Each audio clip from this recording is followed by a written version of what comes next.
Hello, fellow problem solvers. So today we're going to be doing a problem from the Asian Pacific Math Olympiad 2006, problem number 1. As you see, try this nice problem out for a minimum of 10 minutes, ideally half an hour, not more than an hour and a half. If you'd like to go along with us, give it a go for the next 5 minutes.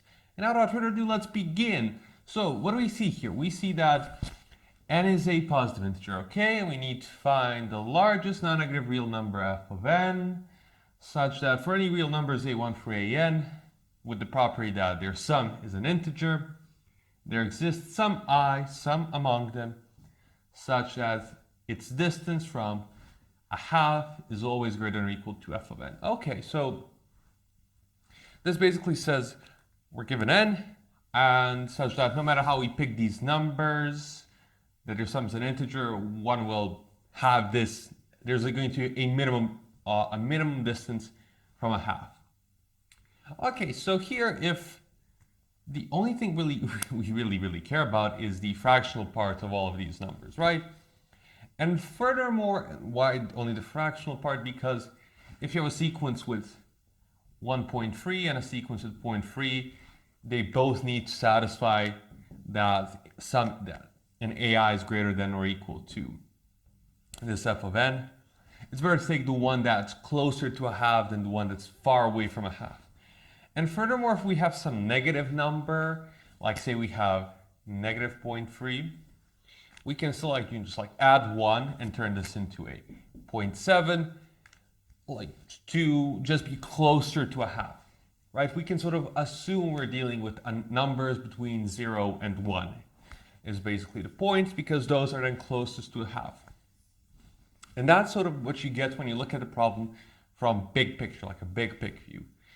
And with this idea in mind, I want you to maybe pause for the next 5 minutes and see if you can push the problem further a bit. And here's the next step. So once you play around with some cases, so for example, for a 1, so for n equals 1, f of 1 is going to be equal to 1, because these numbers actually is going to be a half. Because what this AI can be is 0 or 1. That's the thing that's closest to a half, and then we get that this f of n is at least a half. Any other a1 that's an integer is going to have a distance of at least a half from a half. From a half. It's going to have a distance of at least a half from a half. Now, if n is even, if n is 2, we see we can just have a half and a half, and that forces that you'll have this will be 0 at that point, which forces f of n to be 0. And for any sort of even number, we can have a1 through an, say an is equal to 2m. We can have a1 is a2 is equal to a2m is equal to a half.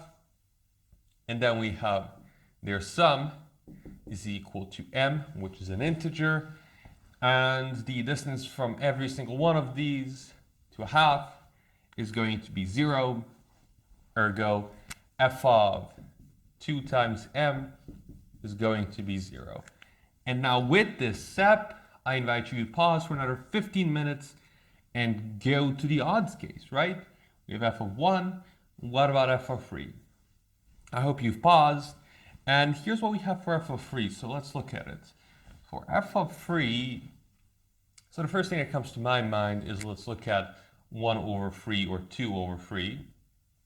If old numbers are, say, 1 over 3 or old numbers are 2 over 3, but they have the same distance, which is a sixth from 1 over 2. So now the question becomes, is this the best thing? Sort of like the AI among these that we're picking the one with the biggest distance from a half, right?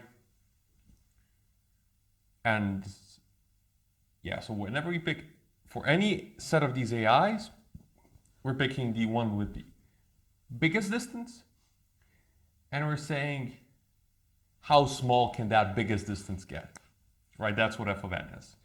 Like the smallest, biggest difference, right? The min of the max for every one of these. So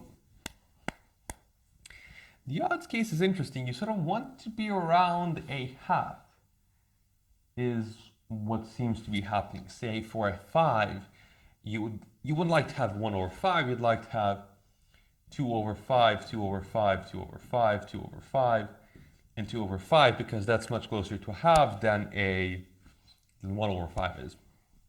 I mean, not much, but it's closer by 1 over 5. And that's sort of like what my intuition here, it's like I first go at it, what my intuition is telling me here. So how are we going to go about doing this? And the thing here is that all of these AIs, this distance, say for 3, it's a half minus 1 over 3, which is 1 over 6.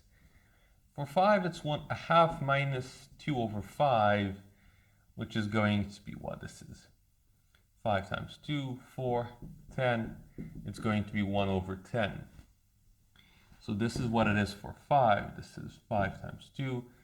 For 7, it will be a half minus, and this is also a guess at this point, minus 3 over 7. 7 minus 3 is 6. 7 minus 6 is 1. 1 over 14. So it seems like the distance is going to be 1 over 2n for odd integers n, right? That's what I'm getting here. 5, a 10, a 6. Well, here I invite you to pause for the next 10-15 minutes and see if this intuition makes sense to you. And here's the next step. So the idea is that if, like, what is the contrary, right? What is the sort of idea that this doesn't work, that this isn't the end we're looking for? Well, the contrary conclusion is when we have, say, a1 plus a2 plus a2m plus 1 is an integer. The contrary conclusion, and all of these are between 0 and 1, the contrary is that if all of these are within the interval 1 over 2 minus 2 times 2m plus 1, and the 1 over 2 plus 1 over 2 times 2m plus 1, that in this case, if all of them are in this closed interval, then they won't be able to sum up to integers. They won't be able to sum up to an integer, right? Because, I mean, the way to sort of formally state it's enough for us to look at numbers between 0 and 1 is to write all of these AIs as a half plus some integer L, right? A half plus BI. AI is a half plus BI. Because why? Then you're forcing the BI to be between 0 and, you're forcing the BI to be this thing. You can force the BI with that to be between 0 and 1. If you write it like, if you write it like that, you can force the BI to be between 0 and 1. And then, so we can assume they're between 0 and 1 just because of that. And here we have, if they're all in this range, then what is sort of the contradiction, right? The contradiction is that then this sum doesn't end up being an integer. So let's see what happens if this is greater. This is then going to be between 2m plus 1, 2m plus 1, times the lower bound times the upper bound. So times the lower bound is times a half plus 1 over 2, 2m plus 1. And this is going to be times a half minus 1 over 2, 2m plus 1. What happens when you multiply these out together? Let's call this sum S. Then we have that S is strictly less than this times, so this times this is going to be 2m. It's going to be, so we're going to have a half plus m, the 2m cancel out, and here it's going to be another half. So that's what we get on this side. On this other side, we get 2m plus 1 times a half. Again, we get, it's an m plus a half. And then here we get minus a half. So we get s needs to be between m and m plus 1. But if this is the case, then s is not an integer, which is a contradiction. So it means that there is one of these, at least one of these numbers is outside of this interval. And we've shown that every time this happens, that the sum of these is an integer, one of these is outside this specific interval, and then, which means its distance to a half is going to be greater than or equal to 1 over 2 times 2m plus 1. And so this is how we proved that f of n is equal to 0 if 2 divides n, and it's equal to 1 over 2n if 2 does not divide n. And that's pretty much the solution to the problem. What I like about this sort of problem is it's not too difficult, but it has these sort of steps that you need to take, where every step follows somewhat more, a little bit intuitively once you get a hang of these competitive mathematics apps problems. And I like that it's just like you're asking yourself, oh my God, how am I going to prove this? You see, okay, what I need is just to look at numbers between 0 and 1. That is enough. Like, that's the first step.